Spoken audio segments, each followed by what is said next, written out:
2024 সালে এসে Dortmund champions লিগের ফাইনালে অনেকের জন্য ব্যাপারটা হজম করাই হয়তো কঠিন। Man city, Arsenal, inter Milan বা বার্সেলোনার মতো পরাশক্তিদের পেছনে ফেলে এখন হোলি গ্রেইলের ছোঁয়া দূরত্বে চলে এসেছে ডর্টমুন্ড। এর আগে মাত্র দুবার চ্যাম্পিয়ন্স লিগের ফাইনাল খেলেছে তারা।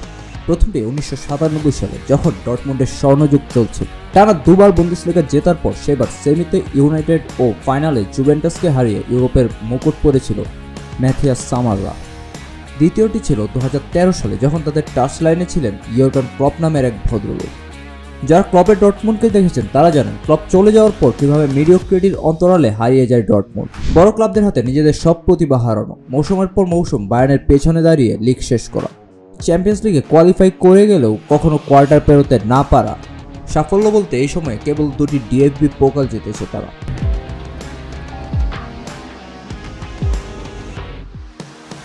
সার্বিকভাবে ফুটবল ব্র্যান্ড হিসেবেও কিছুটা ফল করেছে তারা।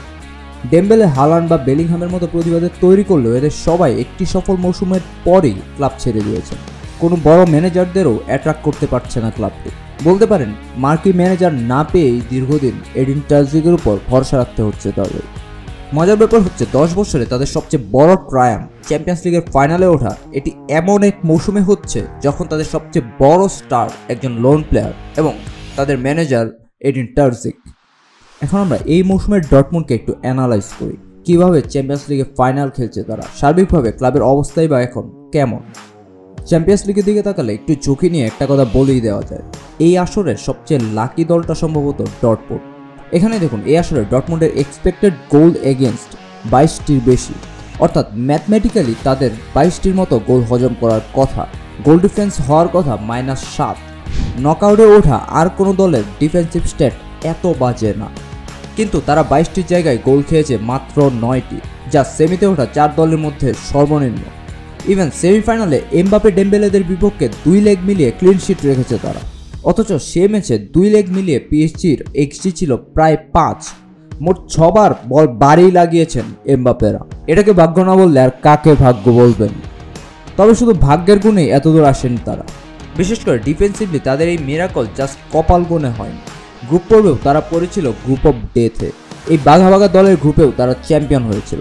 এর পিছনে মূল অবদান ছিল তাদের রক্ষণের। 6 ম্যাচে 4 গোল হজম, এর মধ্যে 3 ম্যাচে আবার ক্লিন শিট। নকআউট পর্বেও 6 ম্যাচের মধ্যে 3টিতে ক্লিন শিট। কিভাবে রক্ষণে এত ভালো করছেন হামেলসরা? যেহেতু ডর্টমুন্ডের 2 সেন্টার ব্যাকই কম্পারেটিভলি স্লো, তাই কোনো ম্যাচেই তারা ডিফেন্সিভ লাইনকে তেমন উপরে তোলেনি এবং প্রতি ম্যাচেই তারা ডিফেন্সকে বেশ কম্প্যাক্ট রাখার চেষ্টা করেছে, যেটা করতে প্রায় সময় তাদের ডিফেন্ডারদের সঙ্গে রক্ষণে নেমে এসেছেন কোনো একজন উইঙ্গার। প্রতিপক্ষ ডান পাশ থেকে আক্রমণে উঠলে আদিয়ানি, বাম পাশ থেকে আক্রমণে উঠলে সানচো নিচে নেমে এসে ফুলব্যাকদের সাপোর্ট দিয়েছেন। পিএসজি বিপক্ষে এই ট্যাকটিক্স সবচেয়ে বেশি ব্যবহার করতে দেখা গেছে। এর পেছনে কারণও ছিল পিএসজির আক্রমণ সবসময়ই উইঙ্গার নির্ভর এবং প্রায় সব আক্রমণেই ফুলব্যাকরাও উপরে উঠে এসেছেন। নিউমেরিক্যাল সুপারিটি ধরে রাখার জন্য এখানে অনেক সময় এমরে চানও ফ্ল্যাঙ্কে এসে ফুলব্যাক উইঙ্গারদের হেল্প করেছে। প্লেয়ার মার্কিংয়েও যথেষ্ট সফলতা পেয়েছে ডর্টমুন্ড।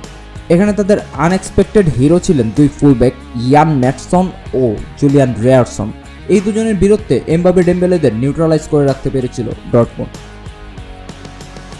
ডিফেন্সে প্রপার কমিউনিকেশন ও লিডারশিপও খুব জরুরি। এটির অভাবেই এই মৌসুমে ভুগছে বায়ার্ন মিউনিখ। তবে ডর্টমুন্ডের কপাল ভালো, ম্যাট হামেলস বায়ার্ন ছেড়ে আবার ডর্টমুন্ডে ফিরে এসেছেন এবং এই 35 বছর বয়সেও একটি অল টাইমার মৌসুম পার করছেন। আমরা পূর্বে যেসব ভিনটেজ ডর্টমুন্ড দল দেখেছি সবগুলোই কিন্তু অফেন্সিভলি খুবই ইমপ্রেসিভ। সেই সব দলে ছিলেন মার্কি সব অ্যাটাকার, কিন্তু এই ডর্টমুন্ড মোটেও সেরকম না। এই দলের মূল অ্যাটাকার 31 বছর বয়সী ফুলকর্প, যিনি আসলে বুন্দেসলিগার কর্পোরতা নাম্বার 9দের মতোই। এই দলে একমাত্র তার গোল সংখ্যায় আবার 2 অঙ্ক ছুঁয়েছে। সানচো, আদিয়ানি উইঙ্গার হিসেবে ইফেক্টিভ হলেও তারাও ঠিক প্রলিফিক না। পিএসজি, বায়ার্ন বা সিটির আক্রমণ ভাগের সামনে এই লাইন আপ যথেষ্ট ইনফেরিয়র, কিন্তু এরপরও এই দলগুলোকে পিছনে ফেলে ফাইনাল খেলছে এখন ডর্টমুন্ড, কারণ তারা ইউনিট হিসেবে একসাথে কাজ করতে পারছে। একজনের লিমিটেশনস আরেকজন পূরণ করতে পারছেন। এবং দিন শেষে একটি কথা না বললেই নয়, কোনো খেলোয়াড় কোচদের চেয়ে ডর্টমুন্ডের ফাইনালে ওঠায় সবচেয়ে বেশি অবদান হয়তো এই মাঠের। ডর্টমুন্ডের প্রতিটি হোম গেমের পরে মূল আলোচনায় চলে আসে এই স্টেডিয়ামের অ্যাটমসফিয়ার। ইউরোপের আর কোনো দল হয়তো এতটা হোম অ্যাডভান্টেজ পায় না। আপনি যদি নকআউট ফেজে ডর্টমুন্ডের দিকে তাকান, শেষ ষোলোতে তারা পিএসভি বিপক্ষে প্রথমে ড্র করে, এরপর হোমে জয় তুলে পরের পর্বে। কোয়ার্টারে অ্যাথলেটিকোর মাঠে হেরে এসেছিল তারা। এরপর হোমে রোলার কোস্টার এক ম্যাচ শেষে অ্যাথলেটিকোর মতো ডিফেন্সিভলি সলিড এক দলকে 4 গোল দেয় তারা, এবং শেষে পিএসজির বিপক্ষে হোমে পাওয়া ক্লিনশিট এবং জয়ের জন্যই পরের লেগে তারা এতটা রক্ষণাত্মক ফুটবল খেলে জয় তুলতে পেরেছে। ফাইনালটা যদিও সিডনি এদোনায় হবে না, তবে ওয়েমব্লিতেও অর্ধেক জায়গা জুড়ে থাকবে ডর্টমুন্ড সমর্থকরা। বুন্দেসলিগায় 5-এ থাকা ডর্টমুন্ডের ফাইনালে ওঠাটাই একটা বড় আপসেট।